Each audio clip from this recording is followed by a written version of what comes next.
Quitter, s'attacher et devenir. Amen. Il faut savoir bien quitter pour mieux t'attacher afin de bien devenir. C'est vrai. Si tu as mal quitté, tu ne peux pas bien t'attacher. Pour que tu deviennes, il faut que tu quittes bien et tu t'attaches bien. Nous lisons le texte de référence dans le livre de Genèse, le chapitre 2, à partir du verset 24. Amen. Nous lisons.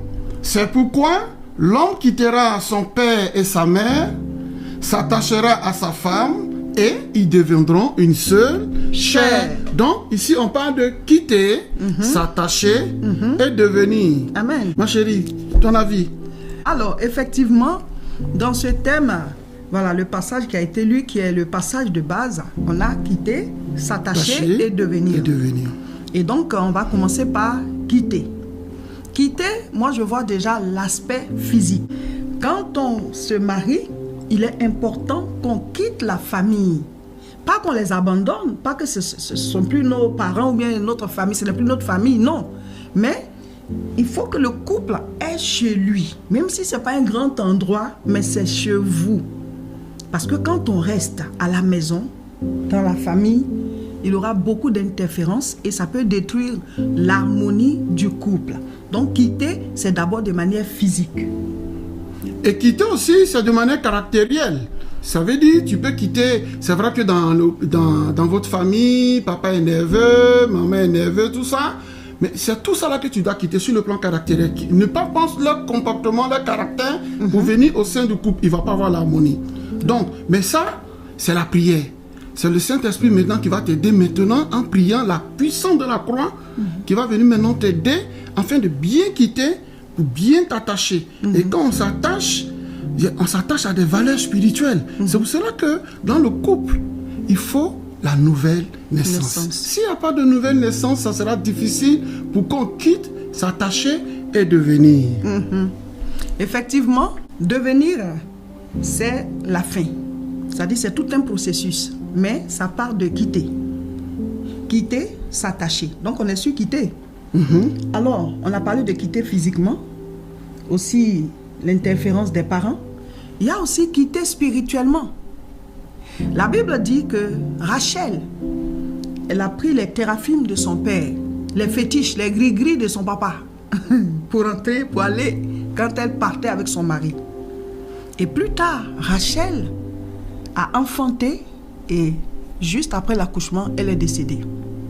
On ne dit pas que c'est forcément lié, mais bizarrement, c'est elle qui est décédée.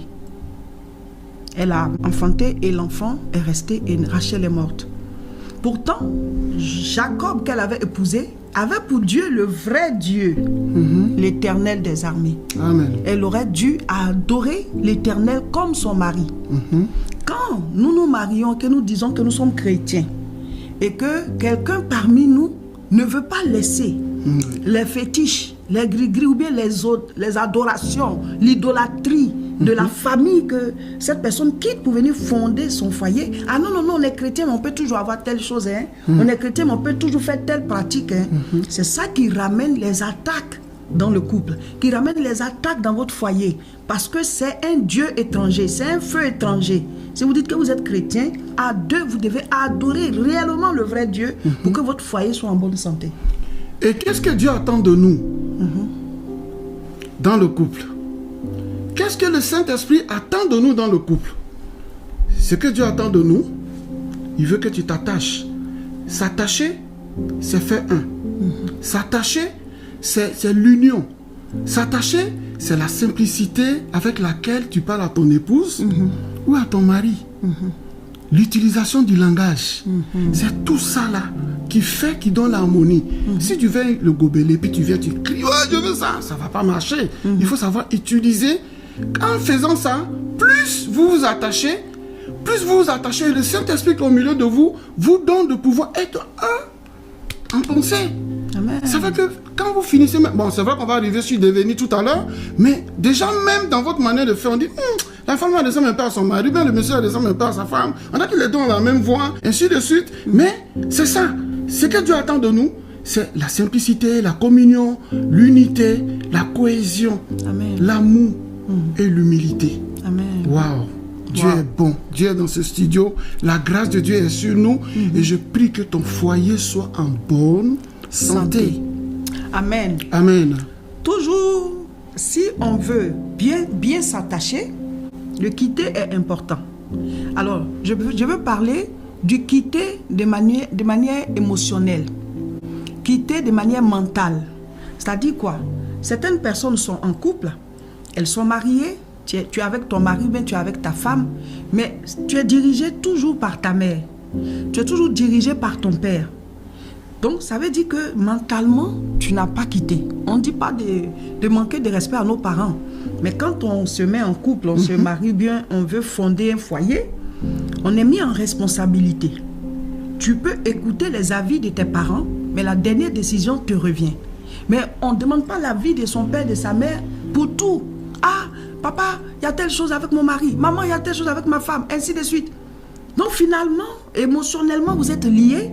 Et ce n'est plus vous qui dirigez votre couple, mais ce sont vos parents qui dirigent votre couple. Donc, ça veut dire que tu es un homme, mais en fait, tu es encore un garçon. Tu es une femme, mais tu es encore une fille. Donc, tu es une fille dans la peau d'une femme. Et tu es un garçon dans la peau d'un homme. Il y a des gens qui sont encore jeunes, mais qui sont hommes. Il y a des filles qui sont encore jeunes, mais qui sont femmes. Il faut d'abord que tu aies la maturité mentale. La maturité du côté mental, que tu saches que Dieu te met en responsabilité dans ton foyer. Tu peux demander des conseils parce que tes parents, voilà, s'ils peuvent te conseiller, c'est bon. Mais la dernière décision te revient. On ne doit pas laisser nos familles, nos amis, nos connaissances et tout. Parce que quitter, c'est la famille, mais c'est aussi les amis. On a les amis, mais souvent, c'est eux qui dirigent notre couple. Ah, il faut faire ceci. Ta copine t'a dit de faire ça, tu le fais. Et tu détruis ton foyer. Ton foyer ne peut pas être en bonne santé. Je vais même dans le même sens encore concernant le côté moral que tu as touché. Toujours, le centre, c'est le Saint-Esprit. Amen. Ça veut dire que ce monsieur qui était beaucoup attaché peut-être à ses parents ou à sa maman, moi j'ai suivi un couple où le monsieur était fils unique. C'est maman qui faisait tout, allez. Donc quand il a grandi, ça a un peu chose, mais c'est la prière, c'est-à-dire que prier avec sa femme, surtout ça, la prière ensemble. Le Saint-Esprit fait que il y a des choses, là je comprends maintenant, parce qu'on dit la compréhension est la clé du réveil. Quand ce monsieur ou la maman la dame va comprendre que elle doit émotionnellement se séparer des parents, l'harmonie va commencer. Donc c'est la prière. Amen. La fondation, c'est la prière. C'est vrai qu'il y a l'éducation des parents, mais il y a surtout l'éducation spirituelle. Amen. Qui guérit nos émotions, qui guérit tout ce qui est moral, psychologique et tout ça. Mais une fois que le gars il prend sa décision par le Saint-Esprit, même si maman l'appelle, ça peut plus trop avoir d'influence. Donc vous dites que le Saint-Esprit doit être présent. La bonne santé du couple, c'est la présence du Saint-Esprit. Qu'est-ce que Dieu attend de nous? Que nous soyons remplis du Saint-Esprit pour pouvoir avoir un couple harmonieux et un couple en bonne santé. Bravo, révérend.